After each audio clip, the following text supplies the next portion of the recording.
В рамках выставки Build Energy мы сейчас находимся на уличном стенде компании Биопром Харьков, нашей такой знакомой, хорошей компании. Молодцы, ребят. Сделали такие вот два великолепных образца. Это уличных обогревателей, пеллетных обогревателей инфракрасных. Работают абсолютно без электроэнергии, за исключением того, что необходимо зарядить аккумулятор, который там внутри. Чистое топливо, достаточно большой радиус обогрева, то есть можно поставить столики сюда, какие-то на террасе, на улице. Можно делать с сетками, можно с рисунком, это все уже под заказчика, можно будет сделать как кому нравится.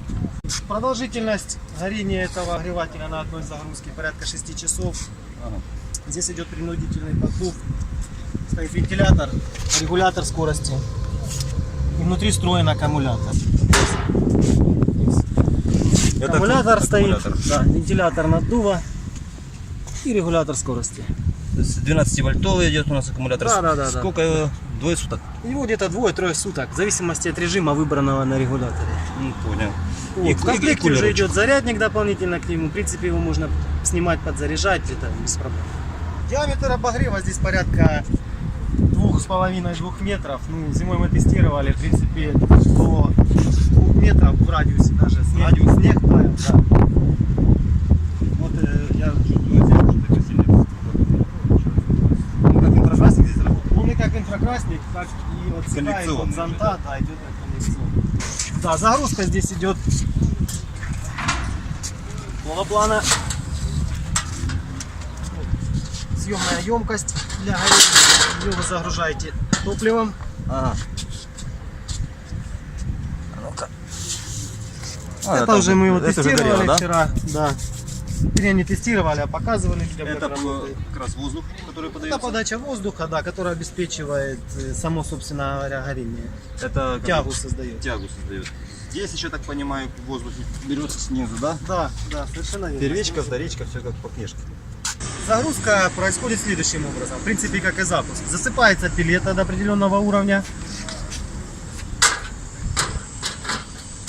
Эта емкость ставится, разжигается. Можно брать сухой спирт, либо газовую горелку, разжигаете это все. Задвигаете, закрываете крышку.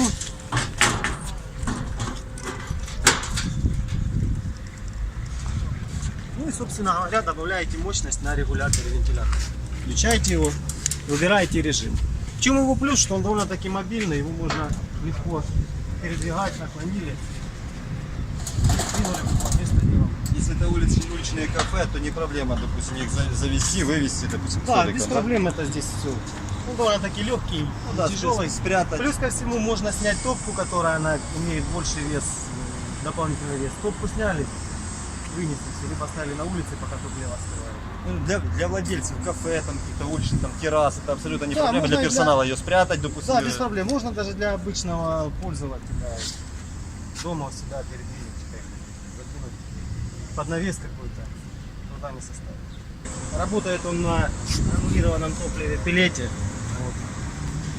А пилета какая сюда идет? Именно миксовая, белая? Нет, чисто белая, так как, чтобы было меньше выбросов. Вот. Желательно использовать белый, хороший качественный пилет. Вот. Ну, работает на миксе, да? Да, может, конечно. Вот пилета внизу, она у нас тлеет, больше такой пиролизный такой режим.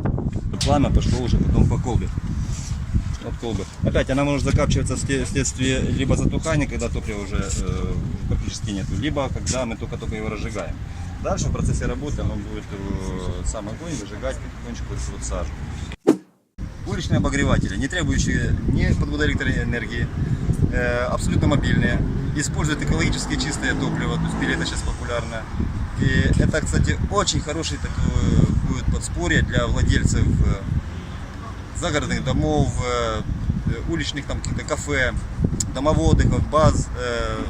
Достаточно большое количество людей, которые может это все пригодиться. Смотрите, электроэнергию не используем, провода не надо тянуть.